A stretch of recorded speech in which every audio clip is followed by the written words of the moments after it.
10 फरवरी 2020 को इरापल्ली के जंगलों में पूर्णानंद साहू शहीद हुए थे।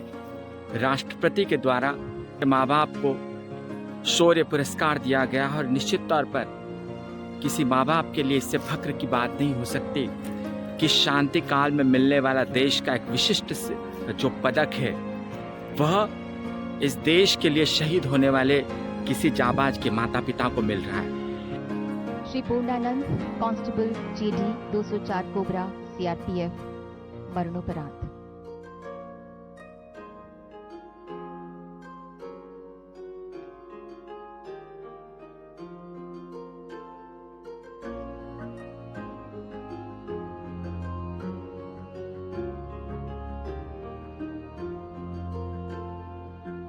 इरापल्ली क्षेत्र में प्रमुख माओवादी नेताओं की उपस्थिति के बारे में खुफिया सूचना प्राप्त होने पर 9 फरवरी 2020 को एक संयुक्त अभियान की शुरुआत की गई। अगले दिन सुबह 5:30 बजे 3 हमलावर टीमों में विभाजित होने की रणनीति के तहत दल आगे बढ़ा।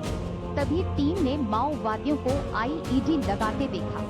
जवानों ने माओवादियों का पीछा किया और भारी मात्रा में गोला बारूद बरामद किया। माओवादियों द्वारा अंधाधुंध गोलीबारी का जवाब जवानों ने डट कर दिया। माओवादी भाग खड़े हुए। फिर से तलाशी के दौरान माओवादियों की भारी गोलीबारी शुरू हो गई। पार्टी कमांडर ने कांस्टेबल पूर्णानंद तथा उनके साथियों को माओवादियों पर पार्श्व भाग से हमला करने का निर्देश दिया। स्काउट कांस्टेबल पूर्णानंद बेजोड़ शूरवीरता का परिचय देते हुए भारी गोलीबारी के बीच कवरिंग फायर के साथ कवर से बाहर निकले और उन्होंने माओवादियों पर मुंह तोड़ जवाबी फायर किया। गंभीर रूप से जख्मी हो जाने के बाद भी अंतिम सांस तक वे माओवादियों पर बड़ी जाबाजी से गोलियां चलाते रहे। इस प्रकार कांस्टेबल पूर्णानंद ने समय पर सहयोग कर न सिर्फ साथी कमांडो की जान बचाई बल्कि माओवादियों को सैन्य टुकड़ी का घेराव करने से रोका तथा असाधारण कर्तव्य परायणता और विशिष्ट वीरता का परिचय देते हुए राष्ट्र की सुरक्षा हेतु स्वयं को न्यौछावर कर दिया। स्वर्गीय श्री पूर्णानंद की माता श्रीमती उर्मिला बाई तथा पिता श्री लक्ष्मण साहू।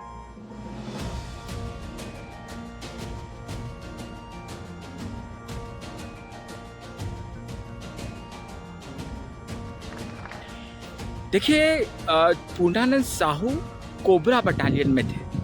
आज हम आपको कोबरा बटालियन के बारे में बताना चाहते हैं।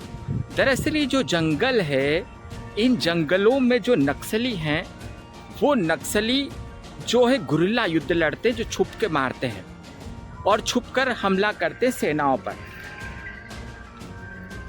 जो कोबरा बटालियन है, कोबरा बटालियन को 2008 में खास तौर पर इसीलिए बनाया गया और कोबरा बटालियन में सीआरपीएफ के जो चुनिंदा ऑफिसर्स होते हैं, चुनिंदा जवान होते हैं, उनको लिया जाता है और उनको बहुत ही कठिन ट्रेनिंग दी जाती है, जैसे किसी भी मौसम में रह लेना, किसी भी हालात में रह लेना, यदि आवश्यकता पड़े तो हेलीकॉप्टर से कूद जाना और यही सब जो गुरिल्ला वारफेयर के जो मूलभूत आधार नियम होते हैं उसके अनुसार उन्हें तैयार किया जाता है।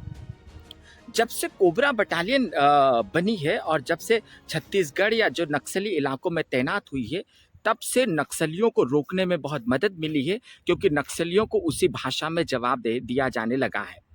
पूर्णानंद साहू जो थे वो बीजापुर के जो जंगल थे, इरापल्ली के जंगल, और 204 बटालियन में काम करते थे, 204 बटालियन का प्रतिनिधित्व करते थे। तो जो बीजापुर का पूरा इलाका, देखिए जो नक्सली हैं, नक्सली सरहदी इलाकों को पसंद करते हैं। जो बीजापुर है, बीजापुर से नारायणपुर लगा हुआ है, जो कि नक्सली हमलों के लिए कुख्यात रहा है। बीजापुर सुकमा की बॉर्डर से भी लगा हुआ है और हम सब जानते हैं कि सुकमा जो है वह नक्सली हमलों का केंद्र बिंदु है। इसके साथ ही साथ जो बीजापुर है उसकी सीमा एक और महाराष्ट्र को छूती है और दूसरी तरफ तेलंगाना को छूती है। देखिए, जो नक्सली है उनके लिए सबसे ज़्यादा जो मुफीद होते हैं वो ऐसे ही सरहदी इलाके हैं। तो 9 फरवरी 2020 को जब सर्चिंग अभियान पर निकले थे, तो उस समय मैंने अपने पिछले वीडियो में भी बताया था कि किस प्रकार से उन्होंने हथियारों के फैक्ट्री को ध्वस्त किया था और 10 फरवरी को वापस लौटते हुए उन्हें निशाना बनाया गया। अब देखिए, जो नक्सली है वो सीआरपीएफ के जवानों को निशाना कैसा बनाते हैं, तो उसको हमको इस प्रकार से समझना पड़ेगा कि देखिए ये जो ये इस प्रकार से जो पगडंडियाँ होती है, या ये आप ये जो देख रहे हैं ऐसे ऐसी हल्की फुल्की जो चीज़ें होती, इसके ठीक नीचे वायर फिट होते हैं, और जैसे ही इन पर पैर रखा, ऐसा जैसे ही पैर आता है वैसे ब्लास्ट हो जाता है। और यह ब्लास्ट ये कितना खतरनाक हो सकता है, इसकी तीव्रता कितनी हो, इसका कतई अंदाज़ा नहीं लगाया जा सकता। तो जो गुरिल्ला वार है, जो गुरिल्ला पद्धति से नक्सली लगातार लड़ते हैं, हमारे जवानों को निशाना बनाते हैं, लेकिन उसके बावजूद जब से कोबरा बटालियन आई है तो कोबरा बटालियन ने नक्सलियों को जवाब दिए हैं। और पूर्णानंद साहू कोबरा बटालियन के ही थे, जिनके घर पर हम गए थे। जो उनके माँ बाप दिल्ली में शौर्य चक्र उन्हें प्रदान किया जा रहा है, जैसा मैंने बताया। ऐसी बहुत सारी कथाएं, बहुत सारी वीर गाथाएं, और नक्सलियों से जो जिस प्रकार से हमारे जाबाज निपट रहे हैं, ऐसे बहुत सारे तथ्य मेरी आने वाली किताब सुकमा ग्राउंड ज़ीरो में होंगे।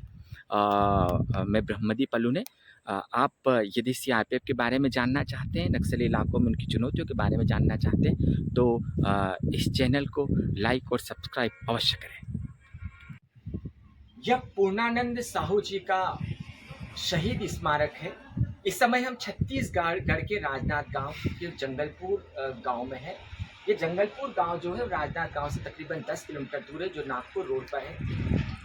सीआरपीएफ के कोबरा बटालियन जो नक्सलियों से लड़ती है, उस कोबरा बटालियन ने 10 फरवरी 2020 को जो बीजापुर के पास इरापली के जंगल है, वहाँ पर नक्सलियों से सामना हुआ था।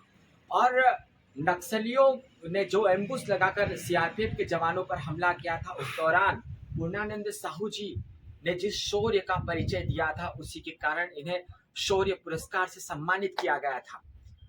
कैसी थी पूर्णानंद की जिंदगी, पूर्णानंद की जिंदगी कैसा है, उनका परिवार क्या करता है, उनका परिवार, और कैसे नक्सलियों को एक साथ निपटाया था पूर्णानंद साहू जी ने, ऐसी बहुत सारी शौर्य की कथाएं मेरी आने वाली किताब सुकमा ग्राउंड ज़ीरो में आप पढ़ेंगे, और ऐसे जाबाज जवानों से मिलते रहेंगे उनके जीवन के बारे में।